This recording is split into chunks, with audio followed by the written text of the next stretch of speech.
Hi everybody. Today I want to talk a little about electrolytes. Seems to be a fuzzy subject for some people, so hopefully I can clear some of it up pretty simply. We're going to go with the big three to start: sodium, magnesium, and potassium. So I'm going to start with sodium. Most of us think of that as salt. One of the things sodium does is it regulates your hydration. It regulates the osmosis in your body, how your cells draw in water. And adding a little bit of sodium to your water will help you hydrate better. It's also in sports drinks. And most of us think of salt as sodium, but salt is only 40% sodium and 60% chloride. So if you're calculating your sodium by your salt, you need about half in your calculations. So twice as much salt as you would think to get the correct amount of sodium, because there's only 40% of sodium in salt. So now let's go with magnesium. Magnesium's a tough one. Magnesium you don't get a ton of in meat, so it would take probably 3 to 3.5 pounds of meat a day to get your magnesium. I do take a magnesium supplement. That's up to you whether you do or not. Magnesium is about 25 to 30 milligrams in a 3.5 ounce or around 100 gram portion of meat. So you require 400 to 440 milligrams a day. So that would be about 3.5 pounds of meat. There's more in seafood. Seafood has 40 milligrams for the same 100 gram portion. And that would help some, but it's still kind of tough to get. It's a lot of food. Potassium.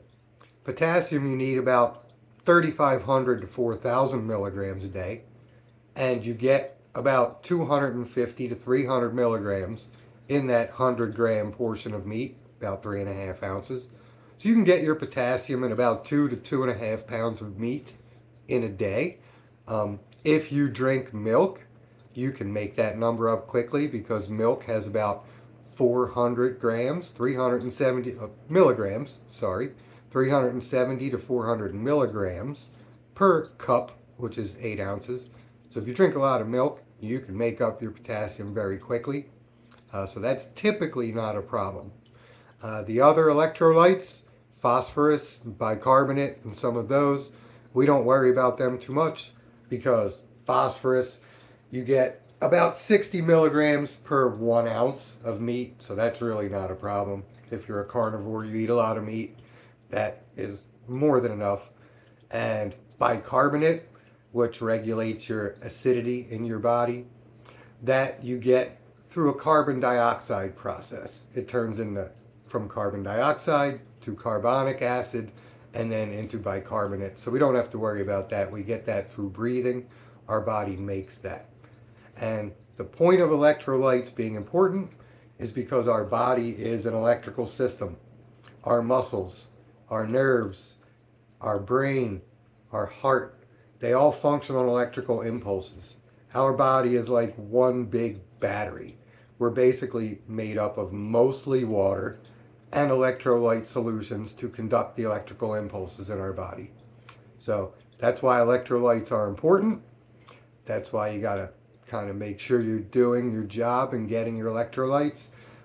If your electrolytes drop very low, some of the immediate signs could be dizziness, shakiness, heart palpitations, or irregular heart rhythm. They're like the big signs. So if you feel any of those, check your electrolytes. And if you have a regular heart rhythm, after you check your electrolytes, probably call a doctor if it continues. But electrolytes are most definitely important, so please make sure you get them. Have a good day. Peace.